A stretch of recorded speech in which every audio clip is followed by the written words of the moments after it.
Pero attorney, sakaling hindi nila ipatawag etong si Colonel La Chica at hindi ipatawag ng prosekusyon, yun po bang mga naging salaysay, for example, ni Gina Acosta at ni Ortonio kanina, sasapat ba yun? Masasabi ba natin na merong sufficient na mensaheng ipinarating para ma-convict or kung hindi man, bumigat yung kaso laban kay VP Sara?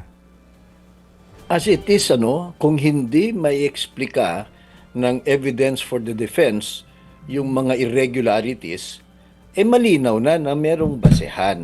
Sapagkat malinaw ho sa batas, dun sa COA circular, kung hindi ka makapag-liquidate ng maayos o kaya nakita ng COA na hindi tama paggamit mo dun sa pondo, yung confidential or intelligence fund, ang presumption, meron ng kaagad legal presumption na ginamit mo yan for your personal benefit.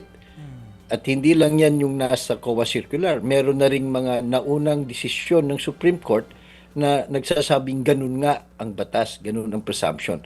So, kung hindi ma-explica yan ng maayos ng defense, the presumption stays. At mabigat kasi yung pag-aamin ng dalawang hostile witnesses na mabigat yung pag-aamin ni Acosta na binigay niya bultuhan kay Colonel La Chica. Bawal yun bigat din yung kanyang sinabi na wala naman siya nakitang mga resibo, hindi na siya nagtatanong kasi trabaho niya yun Hindi siya pwedeng ipasa sa ibang tao yun kasi yun ang malinaw na trabaho ng Special Disbursement Officer. Hindi niya pwedeng i-delegate.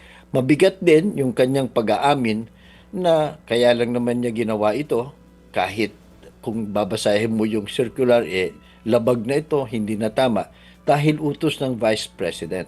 So mabigat yon. Itong bagong testigo, yung ASEC ng Vice President, mas lalong lumalim tuloy.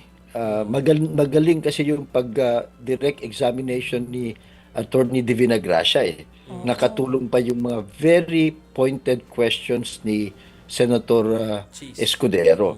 So mas lalong tumindi yung direct participation at direct accountability ng Vice President.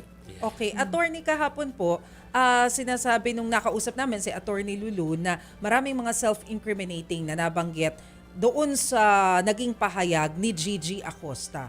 Kanina po, Gina Acosta. So kanina po, meron ba kayong mga nakita rin na mga self-incriminating na mga testimonya mula po doon sa Assistant Secretary ng OVP? Meron din, no? Kasi inamin niya na sila gumawa ng mga justifications, sila ang nag-request, at alam din niya na binigay yan kay La Chica nung naglabasan ng mga supporting documents. Alam din niya na walang official receipt at alam din niya na merong ibang pinaggamitan, mga tables and chairs at mga tree planting na hindi naman dapat, pero pumirma pa rin siya dun sa mga certification na tama ang paggagamit.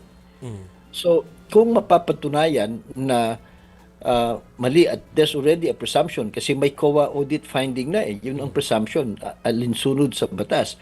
Kung hindi nila ma-explain yan satisfactorily, di mananagot siya administratively and criminally.